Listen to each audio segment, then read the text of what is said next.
Genesis chapter 25. Abraham had taken another wife, whose name was Keturah. She bore him Zimran, Jokshan, Midan, Midian, Ishbak, and Shua. Jokshan was the father of Sheba and Dedan. The descendants of Dedan were the Asherites, the Letushites, and Leumites. The sons of Midian were Ephah, Epher, Hanok, Abidah, and Eldah. All these were descendants of Keturah. Abraham left everything he owned to Isaac, but while he was still living, he gave gifts to the sons of his concubines and sent them away from his son Isaac to the land of the east. Abraham lived 175 years.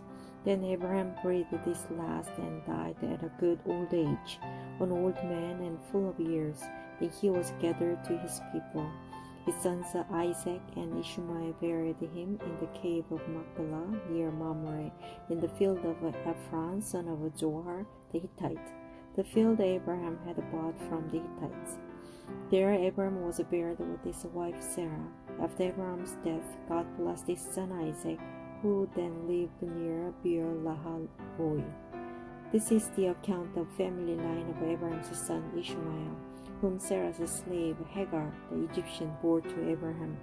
These are the names of the sons of Ishmael, listed in the order of their birth.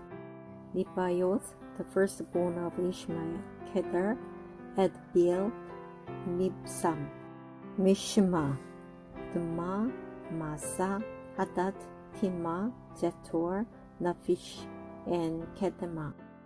These were the sons of Ishmael, and these are the names of the 12 tribal rulers according to their settlements and camps.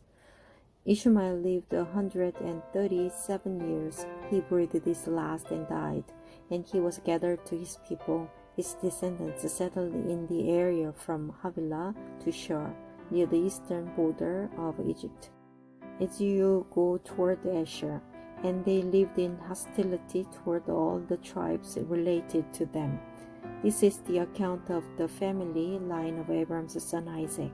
Abraham became the father of Isaac, and Isaac was 40 years old when he married Rebekah, daughter of Bethuel the Aramean from Paddan Aram, and sister of Laban the Aramean. Isaac prayed to the Lord on behalf of his wife because she was childless. The Lord answered this prayer, and his wife Rebekah became pregnant.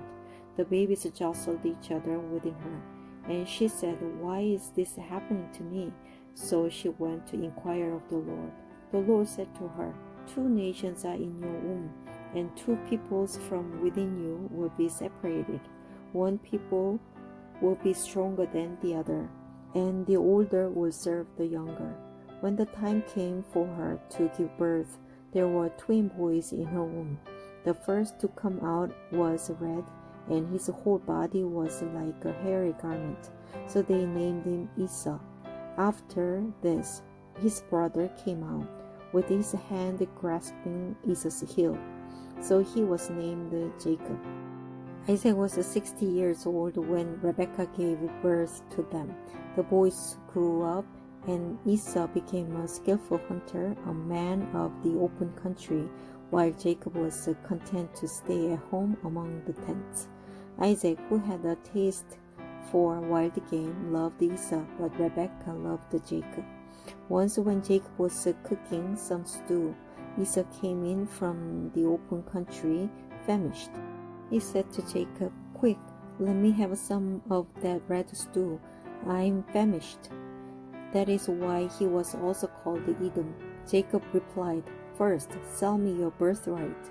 "Look, I am about to die," Esau said. "What good is the birthright to me?" But Jacob said, "Swear to me first." So he swore on oath to him, selling his birthright to Jacob. Then Jacob gave Esau some bread and some lentil stew.